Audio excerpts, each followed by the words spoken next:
ಯಾವುದೇ ಸಮರ್ಥನೆ ಇಲ್ಲದ ಇಡೀ ಆರಾಧನೆಯ ಸ್ವರೂಪವನ್ನೇ ಕೆಡಿಸುವ ಬದಲಾವಣೆಗಳು ಕೂಡ ಆಗಿವೆ ಕೆಲವು. ಈಗ ಕಲ್ಲು ರೊಟ್ಟಿ ಅವರೆಲ್ಲ ನಿಮಗೆ ಒಳ್ಳೆಯ ರಾಜಕುಮಾರಿಯರ ಹಾಗೆ ಬರುವುದನ್ನು ನಾನು ಕಾಣ್ತೀನಿ.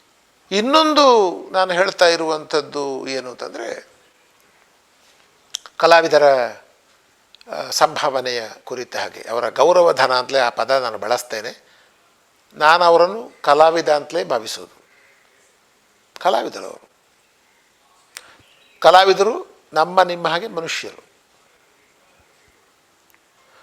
ನಮ್ಮಲ್ಲಿ ಜಾತಿ ವ್ಯವಸ್ಥೆ, ಜಾತಿ ಕುರಿತ ನಮ್ಮ ವಿಷಯದಲ್ಲಿ ನಮ್ಮದು ಅನೇಕ ಬದಲಾವಣೆಗಳಾಗಿವೆ.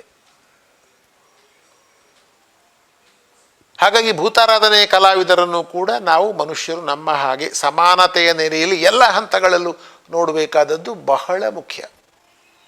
ದೈವ ಕಟ್ತಾರೆ, ದೈವದ ಹೌದು, ಅದರ ಆಚೆಗೆ ನಮ್ಮ ನಿಮ್ಮ ಹಾಗೆ ಅವರು ಮನುಷ್ಯರು. ಹಾಗಾಗಿ ಜಾತಿ ವ್ಯತ್ಯಾಸದ ಸಂಗತಿಗಳನ್ನು ಆರಾಧನೆಯ ಒಳಗೂ ತರಬಾರ್ದು, ಹೊರಗೂ ತರಬಾರ್ದು ಎನ್ನುವುದು ನನ್ನ ಬಹಳ ಸ್ಪಷ್ಟವಾದ ನಿಲುವು. ಮತ್ತು ಕಲೆಯದ್ದೇ ಅಥವಾ ಕಲೆಯಷ್ಟೇ ಅಥವಾ ಕಲೆಗಿಂತ ಕಲಾವಿದರು ನನಗೆ ಬಹಳ ಮುಖ್ಯ ಕಾಣ್ತಾರೆ. ಒಂದು ಕಾಲಕ್ಕೆ ಅವರಿಗೆ ಏನು ಸಂಭಾವನೆ ಸಿಗ್ತಿತ್ತು ಅಂದರೆ ವಸ್ತು ರೂಪದಲ್ಲಿ ಸಿಗ್ತಾಯಿತ್ತು.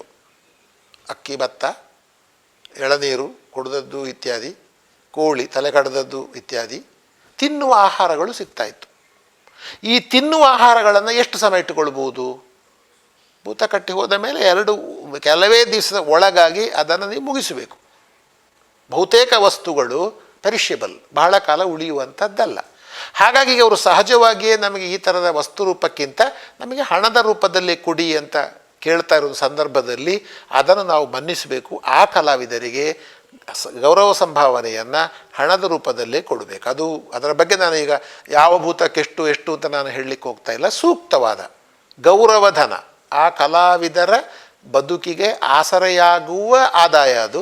ಹಾಗಾಗಿ ಅದಕ್ಕೆ ನಾವು ಸಂಪ್ರದಾಯದಲ್ಲಿ ಅಷ್ಟೇ ಇತ್ತು, 2 ಸೇರು ಅರಿಯಿತನು 4 ತಾರಾಯಿತನು ಅಂತ ಹೇಳುವುದಲ್ಲ. ಈಗ ಅವರ ದುಡಿಮೆಯನ್ನು ಮತ್ತು ಕಲೆಗೆ ಸಲ್ಲುವ ಗೌರವ ಅಂತ ತಿಳ್ಕೊಂಡು, ರಂಗಭೂಮಿಗೆ ಸಲ್ಲುವ ಗೌರವ ಅಂತ ತಿಳ್ಕೊಂಡು ನಾವು ಅವರಿಗೆ ಸೂಕ್ತವಾದ ಸಂಭಾವನೆಯನ್ನು ಆಯಾ ಸಂದರ್ಭದಲ್ಲಿ ಆ ದೈವದ ಚಾಕರಿಯ ಒಟ್ಟು ಪರಿಶ್ರಮವನ್ನು ಗಮನದಲ್ಲಿಟ್ಟುಕೊಂಡು ನಾವು ಮಾಡಬೇಕಾದದ್ದು ಕೂಡ ಬಹಳ ಬಹಳ ಮುಖ್ಯವಾದದ್ದು ಅಂತ ನಾನು ಭಾವಿಸಿಕೊಂಡಿದ್ದೇನೆ.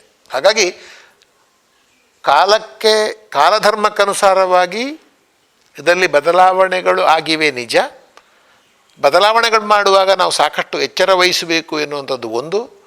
ಕಲಾವಿದರ ಕಡೆಗೆ ಈಗ ಒಂದು ಕಾಲಕ್ಕೆ ಭೂತದ ಕಲಾವಿದರು ಕಟ್ಟುವ ಕಲಾವಿದರು ಕನಿಷ್ಠ ರಾತ್ರಿ ಭೂತ ಕಟ್ಟಿದ್ರೆ ಬೆಳಿಗ್ಗೆ ಬರ್ತಾಯಿದ್ರು. ಮಧ್ಯಾಹ್ನ ಅವರಿಗೆ ಊಟದ ವ್ಯವಸ್ಥೆ ಅಥವಾ ಅವರೇ ಊಟದ ತಯಾರಿ ಮಾಡಿಕೊಳ್ತಾಯಿದ್ರು. ಸಂಜೆ ಆದ ಮೇಲೆ ಇಡೀ ತಯಾರಿಯ ಕೆಲಸಗಳು 2-3 ಗಂಟೆಗಳ ತಯಾರಿ ಕೆಲಸ ಮಾಡ್ತಾಯಿದ್ರು. ರಾತ್ರಿ ಇಡೀ ಅಲ್ಲೇ, ಕೆಲವೊಮ್ಮೆ ಅದಕ್ಕಿಂತ ಹೆಚ್ಚು ಕಾಲ ಇರಬೇಕಾಗ್ತಾ ಇತ್ತು. ಈಗ ನಿಮಗೆಲ್ಲ ಗೊತ್ತಿರುವ ಹಾಗೆ ಯಕ್ಷಗಾನದಲ್ಲಿ ಕಾಲಮಿತಿ ಬಂದಿರುವ ಹಾಗೆ ಭೂತಾರಾಧನೆಯಲ್ಲಿ ಕಾಲಮಿತಿ ಬಂದಿದೆ. ಸಾಧಾರಣ ಒಂದು 8-9 ಗಂಟೆಯ ಶುರು 11 ಗಂಟೆಗೆ ಮುಗಿಸಬೇಕು ಅಂತ ಬದಲಾವಣೆ, ಕಾಲಮಿತಿಯ ಬದಲಾವಣೆ ಬಂದಿದೆ. ಕೆಲವೊಮ್ಮೆ ಈ ಕಾಲಮಿತಿ ಆಗುವಾಗ ನೀವು ಭೂತ ಮಾಡಿಸುವವರನ್ನು ಕೆಲವೊಮ್ಮೆ ದೂರ್ತೀರಿ, ಭೂತ ಕಟ್ಟುವವರು ಅವರು ಸರಿ ಕಟ್ಟುವುದಿಲ್ಲ ಅಂತ ಇವರು ಹೇಳೋದು, ಇವರು ಸರಿ ಕಟ್ಟುವುದಿಲ್ಲ ಮಾಡುವುದಿಲ್ಲ ಅಂತ ಅವರು ಹೇಳೋದು. ಈ ವಿವಾದಕ್ಕೆ ಕೊನೆ ಇಲ್ಲ. ಈಗ ನಾವು ಮಾಡಬೇಕಾದದ್ದು ಏನು ಅಂತಂದರೆ, ಕಾಲಮಿತಿಯ ಒಳಗೆ ಆದರೂ ಕೂಡ ಇಡೀ ರಾತ್ರಿ ಅಲ್ಲ, ಒಂದು 3 ಗಂಟೆ ಒಂದು ದೈವದ ಕೋಲಕ್ಕೆ ಒಂದು 3-4 ಗಂಟೆಗಳ ಅವಧಿ ಧಾರಾಳ ಸಾಕಾಗ್ತದೆ. ಆದರೆ ಅದರ ಒಳಗಡೆ ನಡೆಸಬೇಕಾದ ವಿಧಿವಿಧಾನಗಳು ಅಂತ ಉಂಟು. ಅದೊಂದು ಧಾರ್ಮಿಕ ರಂಗಭೂಮಿ ಆಗಿರುವುದರಿಂದ ಕೆಲವು ವಿಧಿವಿಧಾನಗಳುಂಟು. ಆ ವಿಧಿವಿಧಾನಗಳನ್ನು ಮಾಡಲೇಬೇಕು ನಾವು. ನೀವು ಕೇಳಿ, ಕಲಾವಿದರು ಹೇಳ್ತಾರೆ 14 ಅಧ್ಯಾಯುಡಾಪುಣೆ ಅಂತ ಹೇಳ್ತಾರೆ. 16 ಅಧ್ಯಾಯ ಅಂದರೆ ಅಧ್ಯಾಯಗಳು. ಒಂದು ಆರಾಧನೆ ಆವೇಶ ಆದ ಮೇಲೆ ಮುಗಿಯುವ ಮೊದಲು ಒಂದು 16 ಮುಖ್ಯ ಘಟನೆಗಳು ಸನ್ನಿವೇಶಗಳು ನಡೀಬೇಕು. 14 ಅಧ್ಯಾಯ ಅಂತ ಹೇಳ್ತಾರೆ.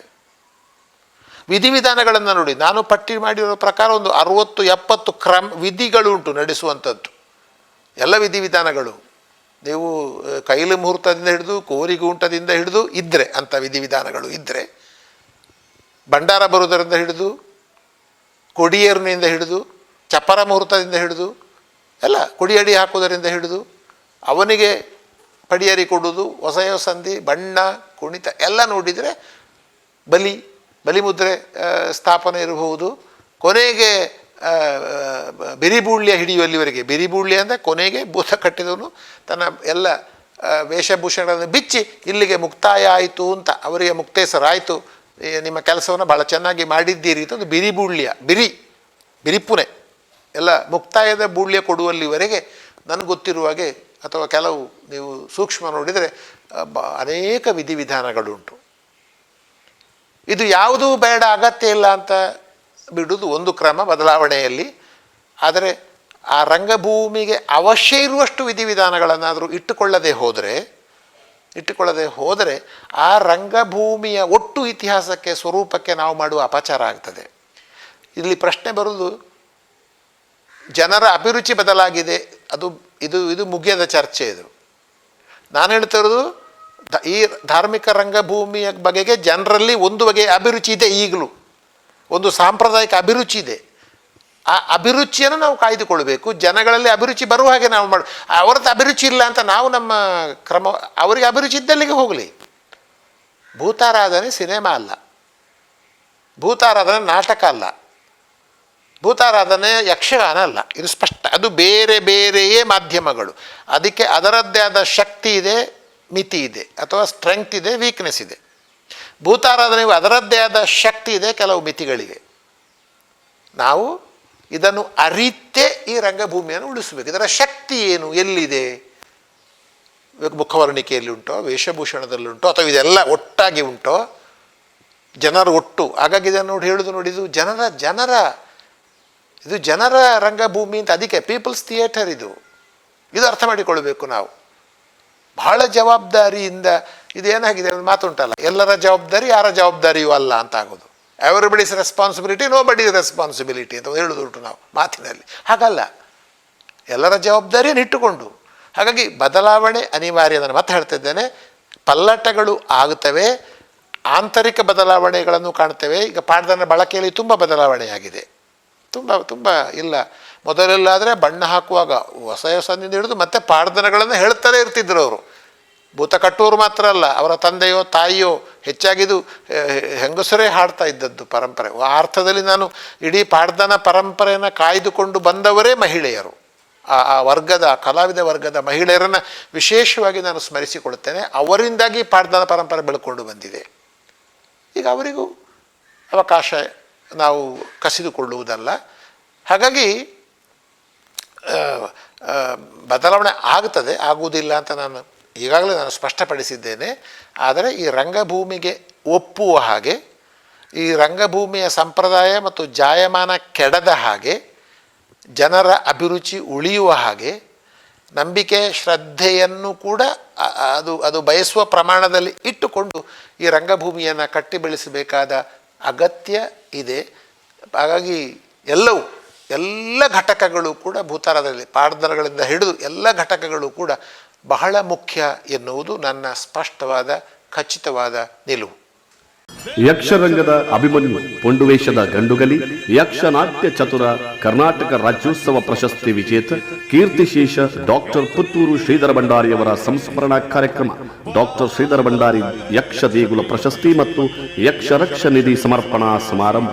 ಶ್ರೀ ಕೋದಂಡರಾಮ ಕೃಪಾಪೋಷಿತ ಯಕ್ಷಗಾನ ಮಂಡಳಿ ಹನುಮಗಿರಿಯವರಿಂದ ಶ್ರೀದೇವಿ ಮಹಾತ್ಮೆ ಯಕ್ಷಗಾನ ಬಯಲಾಟ ಫೆಬ್ರವರಿ 19 ರವಿವಾರ ಸಂಜೆ 5ರಿಂದ ಪುತ್ತೂರು ಶ್ರೀ ಮಹಾಲಿಂಗೇಶ್ವರ ದೇವಸ್ಥಾನದ ಎದುರುಗದ್ದೆಯಲ್ಲಿ. ಸುದ್ದಿ ಚಾನಲ್, ಕ್ಷಣ ಕ್ಷಣದ ಸುದ್ದಿಗಾಗಿ.